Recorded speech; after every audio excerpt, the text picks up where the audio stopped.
Hi there, ये MGT 502 organisational behaviour की short lecture series का 11th लेक्चर है।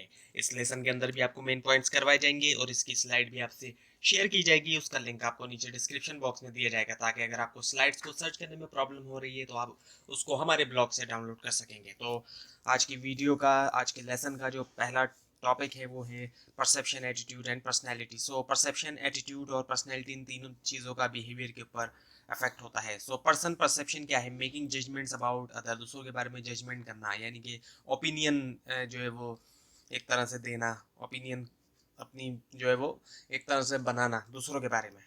So now the attribution. अब एट्रीब्यूशन में क्या होता है कि we try to understand the behaviour of a person. हम कोशिश करते हैं दूसरे के बिहेवियर को समझने की। The process through which individuals attempt to determine the causes of other behaviour.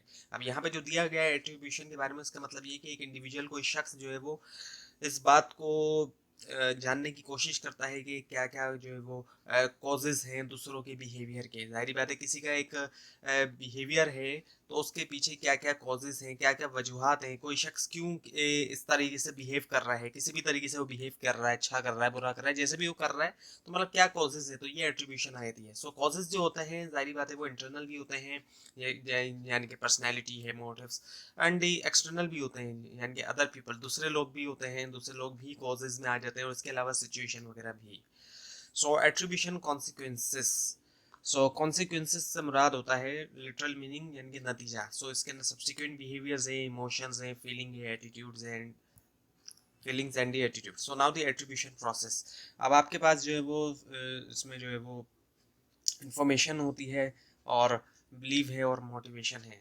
उसके बाद है फिर परसिव्ड एक्सटर्नल और इंटरनल कॉजेज ऑफ बिहेवियर, यानी कि जो इंटरनल और एक्सटर्नल कॉजेज हैं बिहेवियर के, वो एक तो एक्सटर्नल है बैरूनी, और इंटरनल अंदरूनी। उसके बाद आती है फिर जो है वो बिहेवियर, फीलिंग्स और एक्सपेक्टेशन। ये जो है बेस करती है,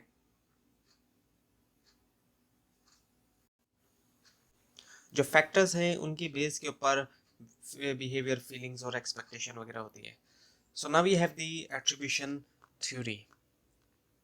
Explains how individual pinpoints the causes of their own behavior or that of other। यानी कि ये थ्योरी इस बात को एक्सप्लेन करती है किस तरीके से एक इंडिविजुअल, कोई शख्स जो है वो पिन पॉइंट करता है कॉजेस को, दूसरों के बिहेवियर को, यानी कि जो दूसरों का बिहेवियर है उसके रीजंस को पिन पॉइंट करता है। So information cues for attribution of for attribution information gathering. इसमें है कंसेंसस, यानी इत्तेफाक राय जिसको कहते हैं, डिस्टिंक्टिवनेस यानी कि डिफरेंट होना, और कंसिस्टेंसी होना। अब इसको थोड़ा सा देखते हैं। सो डिस्टिंक्टिवनेस का मतलब होता है show different behaviours in different situation. Different situations के अंदर डिफरेंट बिहेवियर शो करना, इसको हम कहते हैं डिस्टिंक्टिवनेस।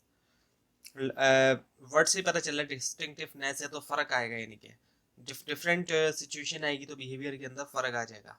कंसेंसस का मतलब ये कि रिस्पॉन्स सेम देना, as other to same situation. Same situation है, जैसा दूसरों का रिस्पॉन्स है वैसा ही रिस्पॉन्स दिया जाएगा। जैसे कि आज छुट्टी है, ये कहा जाए अगर एम्प्लॉयज़ को या स्कूल के बच्चों को भी अगर कहा जाता है कि आज जो है वो स्कूल सपोज करें, विजिट करें, और देखें कि स्कूल तो आज छुट्टी हो गई, तो सारे बच्चे खुश हो जाते हैं। तो ये जो है कंसेंसस कहलाता है।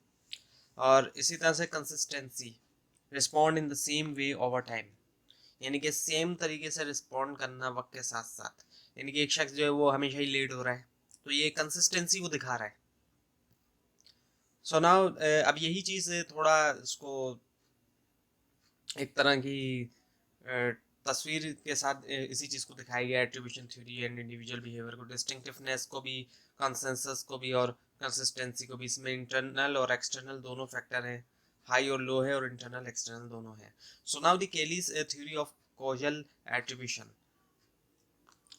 So that approach suggesting that people will believe other action to be caused by internal or external factor, यानी कि we try to understand that behavior is because of internal external factor। यानी कि हम कोशिश करते हैं समझने की कि जो behavior है वो internal या external factors की वजह से है। Now the fundamental attribution error, the tendency to attribute other actions to internal cause while largely ignoring external factors that may also have influenced their behavior। यानी कि किस हद तक जो है वो एट्रीब्यूट किया जाता है जो दूसरों के एक्शन है, दूसरे लोगों के जो एक्शन है उनको इंटरनल कॉजेज़ की वजह से, उनकी अपनी जो इंटरनल कॉज है, उनकी जो ट्रेड्स हैं, उनकी जो अपनी करेक्टरिस्टिक्स वगैरह हैं, और लार्जली इग्नोर किया जाता है एक्सटर्नल फैक्टर्स को, जो यानी कि किसी के बारे में जो है वो जो उसका एक्शन है उसको हम जो है वो उसके एक्शन को हम ये कहते हैं कि ये उसके इंटरनल जो कॉजेज हैं उसकी वजह से हो रहा है, और लार्जली हम इग्नोर करते हैं जो एक्सटर्नल फैक्टर्स हैं, जो बाहर से फैक्टर्स उसको असर कर रहे हैं, जो उसके बिहेवियर को इन्फ्लुएंस कर रहे हैं, उसको हम लार्जली इग्नोर कर रहे होते हैं, तो इसको कहा जाता है fundamental attribution error. Now the self serving bias, the tendency for individuals to attribute their own success to internal factors while putting the blame for failures on external factor। अब इससे पहले वाला जो कॉन्सेप्ट था फंडामेंटल एट्रीब्यूशन एरर, वो दूसरों के बारे में था कि दूसरे का जो भी बिहेवियर हम कहते थे वो इंटरनल फैक्टर्स की वजह से हो रहा है, और लार्जली हम एक्सटर्नल फैक्टर्स को उसके इग्नोर करते थे। यहाँ पे ये बात है कि अगर एक शख्स को सक्सेस मिलती है तो वो जो है अपनी सक्सेस का जिम्मेदार अपने इंटरनल फैक्टर्स को ठहराता है, और अगर कभी फेलियर आ जाता है, कभी फेल हो जाता है वो किसी भी चीज़ के अंदर, तो वो एक्सटर्नल फैक्टर को इल्ज़ाम देता है। तो ये सेल्फ सर्विंग बाइस आई थी, यानी कि सक्सेस हुई तो वो अपनी खुद के इंटरनल फैक्टर्स की वजह से, और अगर फेल तो ये कहा जाएगा कि इस सिचुएशन की वजह से ऐसा हुआ था मेरे साथ और ये हुआ था। तो ये जो है सेल्फ सर्विंग बाइस कहा जाती है। Now, the frequently used shortcuts in judging other, कुछ शॉर्टकट्स हैं जिनका इस्तेमाल किया जाता है जब दूसरों को जज किया जा रहा होता है।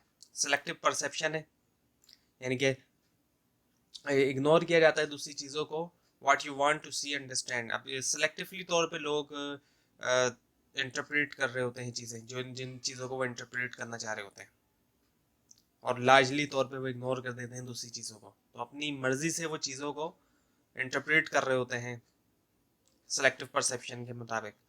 उसके अलावा हैलो इफेक्ट होता है, यानी कि जनरल इंप्रेशन बना लेना किसी भी एक पॉजिटिव कैरेक्टरिस्टिक्स को देख के, किसी की एक अच्छी चीज़ को देख के ये बना लेना कि भाई वो शख्स जो है वो पूरी तरह से अच्छा है, या पूरी तरह से वो किसी चीज़ का माहिर है।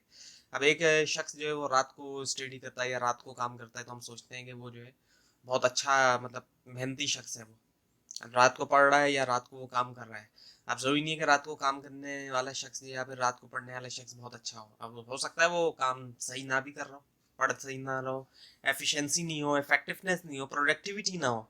सो ये चीज़ भी देखी जाती है। सिर्फ एक चीज़ को, एक अच्छी चीज़ लेके ये कहना कि तमाम उसको जनरली हम अच्छा कह रहे हैं, तो ये कहना हेलो इफेक्ट कहलाता है, इसको हेलो इफेक्ट कहते हैं। उसके अलावा कॉन्ट्रास्ट इफेक्ट्स होता है। कॉन्ट्रास्ट इफेक्ट एक्चुअली कहा जाता है एक तरह से जैसे कि कंपैरिजन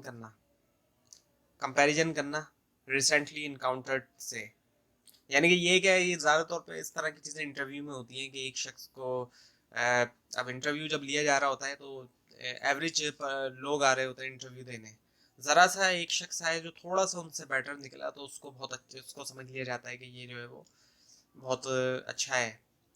सो ये कॉन्ट्रास्ट इफेक्ट होता है। उसके अलावा प्रोजेक्शन होता है, जज other people based on your own characteristic, अपनी कैरेक्टरिस्टिक्स की बुनियाद पे दूसरों को जज करना, ये भी जो है ये प्रोजेक्शन आता है। उसके अलावा स्टीरियोटाइपिंग, जज on the base of group belonging, कोई शख्स किसी ग्रुप से अगर बिलोंग करता है तो उस बुनियाद के ऊपर हम उसको जज करना शुरू करते हैं कि वो भी वैसे ही होगा, उस ग्रुप से उसका ताल्लुक है। फॉर एग्जाम्पल हमारे यहाँ पे एक सोच है कि अगर कोई रिलीजियस शख्स है तो उसको जो है लोग समझते हैं कि ये, मतलब उसका सोच जो है वो पुरानी ख्यालात होनी चाहिए। अगर कोई रिलीजियस शख्स है और रिलीजियस शख्स बनना चाहता है वो, अगर उस तरह के ग्रुप का शख्स है ये, तो उसकी जो है वो ख्यालात जो है वो पुराने होने चाहिए। तो इस तरह की जो सोचें होती हैं ये स्टेरियोटाइपिंग वाली आती हैं। उसके बाद है फिर एम्प्लॉयमेंट इंटरव्यू। सो परसेप्चुअल बायसनेस कॉज मिस्टेक्स, और उससे जाहिर बात रॉन्ग सिलेक्शन होती है। परसेप्चुअल बायसनेस होती है तो उससे जो एक्यूरेसी होती है इंटरव्यूज की, जजमेंट की, उसके ऊपर जो है वो अफेक्ट पड़ता है, और रॉन्ग सिलेक्शन होती है। उसके बाद है performance expectations, self fulfilling prophecy. Simple word में अगर इसको कहा जाए तो अगर आप सोचते हैं कि कोई चीज़ पॉसिबल है, तो आप उसको रियलिटी में कन्वर्ट कर सकते हैं, उसको रियलिटी बना सकते हैं। सिंपल वर्ड में इसको कहा जाए सो ये कहा जाएगा सेल्फ फुलफिलिंग प्रोफेसी। और यहाँ पे जो लिखा हुआ है, situation in which one person inaccurately perceive a second person and the resulting expectation cause the second person to behave in consistency with the original perception. तो जैसा सोचा आपने तो वैसा ही पॉसिबल हो सकता है। अगर किसी चीज़ को आपने पॉसिबल सोचा है तो वही चीज़ असल में हो सकती है। सो ये चीज़ जो है परफॉर्मेंस एक्सपेक्टेशंस है। उसके बाद है performance evaluation. Appraisals are subjective performance of perceptions of performance. So performance evaluation की लिटरल मीनिंग तो है कि परफॉर्मेंस की एग्जामिनेशन करना। सो परफॉर्मेंस इवैल्यूएशन जो है एक्चुअली ये एक फॉर्मल और प्रोडक्टिव प्रोसीजर है जिसके जरिए मेजर किया जाता है एम्प्लॉयज़ की वर्क को और जो रिजल्ट्स होते हैं based on their job responsibilities. उसके बाद है फिर employee effort. So, employee effort is the amount of attentional resources that an employee dedicates to a job task। यानी कि जो अमाउंट है attentional resources का एक एम्प्लॉय डेडिकेट करता है जॉब टास्क को, उसको एम्प्लॉय एफर्ट कहा जाता है। So, perception and the performance appraisal, objective and subjective measures। Objective measures होते हैं और subjective measure होते हैं। So, higher in the organizational hierarchy, it becomes more difficult to find objective measures or quantifiable evidence to use to measure performance। यानी कि जितनी ज़्यादा higher होती है ऑर्गेनाइजेशनल हायरार्की में, यानी जितना ऊपर चले जाए, लेवल जितना ऊपर चला जाता है ऑर्गेनाइजेशन का, so it becomes more difficult to find objective measures. So बहुत डिफिकल्ट हो जाता है फाइंड करना, ढूंढना ऑब्जेक्टिव मेजर्स को और quantifiable evidence to use to measure performance। Therefore, organization rely on subjective measures of effectiveness provided by manager। Organization इसी वजह से rely करती है subjective measure of effectiveness जो कि provide करते हैं manager। So now the raters error। अब जो rating दी जाती है, rate किया जाता है कि कौन शख्स कितना अच्छा है कितना बुरा है, तो उसके कुछ एरर्स आते हैं। ऐसा नहीं होता कि जारी बात है कोई एरर नहीं आता जब रेटिंग दी जाती है। सो ये वो एरर्स होते हैं जो जजमेंट के अंदर आते हैं जब जज किया जाता है दूसरों को, यानी एम्प्लॉय वगैरह को या कैंडिडेट को जॉब के।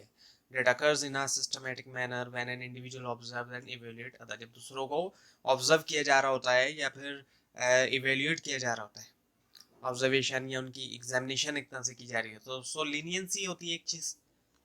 इसमें ये होता है कि बिल्कुल भी कोई स्ट्रिक्टनेस नहीं होती, तमाम लोगों को जो है वो अच्छा कंसिडर किया जा रहा होता है। तो ऐसा तो पॉसिबल नहीं कि सबके सब जो है वो अच्छे हैं। इसके अलावा हार्शनेस होती है, ये बिल्कुल लीनियंसी की उलट है। बहुत ही ज़्यादा स्ट्रिक्टनेस होती है, सबको जो है वो बुरा समझा जा रहा होता है। उसके अलावा सेंट्रल टेंडेंसी है इसमें ये जो होता है कि हर किसी को बराबर कंसिडर किया जा रहा होता है, तो जाहिर बात है सारे लोग परफॉर्मेंस के हिसाब से बराबर नहीं होते। और इसी चीज़ को यहाँ पे ग्राफ से भी दिखाया जा रहा है, एक तरफ हार्शनेस दिखाई जा रही है और एक तरफ लीनियंसी। हार्शनेस और लीनियंसी दोनों एक दूसरे की अपोजिट है। तो इनका जो ग्राफ की हाइट है वो भी सेम है। सेंट्रल टेंडेंसी दरमियान में है क्योंकि वो एवरेज है, और ट्रू परफॉर्मेंस जो है वो बिल्कुल अलग जा रही है, वो इन सब से बिल्कुल हटके है true performance. So hello effect. अब ये हेलो इफेक्ट फिर दोबारा आ गया कि किसी भी एक पॉजिटिव करेक्टरिस्टिक्स के पीछे किसी को समझा जाए कि वो शख्स अच्छा है, एक अच्छी करेक्टरिस्टिक के पीछे उसको अच्छा समझा जाए। और उसके अलावा सिमिलर टू मी इफेक्ट, यानी कि फेवरेबल एक रेटर जो है, जो जज है एक तरह से, जो रेटर कहने उसको जज कहा जाए, जो भी कहा जाए, सो वो शख्स जो है क्या कर रहा है, वो ज़्यादा फेवर दे रहा है एक ऐसे शख्स को जिसका सिमिलर बैकग्राउंड है उस शख्स से। जो रेटर है, रेटर से सिमिलर बैकग्राउंड वाला वो शख्स है, तो उसको वो फेवर दे रहा है, तो उसको सिमिलर टू मी इफेक्ट कहेंगे, यानी कि मेरे जैसा शख्स है ये, तो उसको फेवर दिया जाए, ये चीज़ जो है। सो ये भी एक एरर होता है। So now the misperception. इसके लिटरल मीनिंग गलत फहमी भी होते हैं। So misperception is the cognitive process by which individuals selects and organize. ये एक कॉग्निटिव प्रोसेस है। कॉग्निटिव से मुराद मेंटल या एक्शन या फिर प्रोसेस जिसके ज़रिए एक्वायर किया जाता है नॉलेज को और अंडरस्टैंड किया जाता है through thought, experience and senses. So इसको कॉग्निटिव कहा जाता है। सो मिसपरसेप्शन जो है वो कॉग्निटिव प्रोसेस है जिसके ज़रिए एक इंडिविजुअल जो है वो सिलेक्ट करता है, ऑर्गेनाइज करता है, लेकिन वो मिस इंटरप्रेट्स करता है, एनवायरमेंटल स्टिमुलाई को मिस इंटरप्रेट करता है। सेलेक्ट और ऑर्गेनाइज तो करता है लेकिन वो मिस इंटरप्रेट करता है एनवायरमेंटल स्टिमुलाई को। So now we have the impression management, self presentation. Self presentation is the process by which people attempt to manage और control the perception of other form of them, यानी कि दूसरों के perception को control करना अपने बारे में, यानी कि दूसरे मेरे बारे में क्या सोचें इस चीज़ को कंट्रोल किया जाए, उसको कंट्रोल करना जो है वो सेल्फ प्रेजेंटेशन कहलाया जाता है। यानी कि सारी बात है, हर कोई यही चाहता है नॉर्मली कि वो जो है अच्छा सोचे दूसरा, तो कंट्रोल करना दूसरों के परसेप्शन को, इसको हम कहेंगे self presentation. So what matters most is how you see yourself. यहाँ पे यही चीज़ दिखाई जा रही है कि जो आप अपने आप को जैसा देखते हैं ये ज़्यादा मैटर करता है। So employ impression management strategies, अब इसमें demotion, preventive strategies and the promotion enhancing strategies. So demotion preventive strategies जो है इसमें क्या होता है कि मिनिमाइज की जाती है responsibility to some negative events to stay out of trouble the employee demotion. यानी कि कोई, अब जाहिर बात है किसी कोई नेगेटिव इवेंट है, कोई भी जाहिर बात है किसी मुश्किल में फंसे हुए हैं, तो किसी भी तरह से जो है वो मिनिमाइज की जाए अपनी रिस्पॉन्सिबिलिटी किसी भी नेगेटिव इवेंट के लिए। इसके अंदर यानी कि कवर अप किया जाए जो नेगेटिव एस्पेक्ट है। सो इसमें अकाउंट्स आता है, यानी कि रीजंस दिया जाए,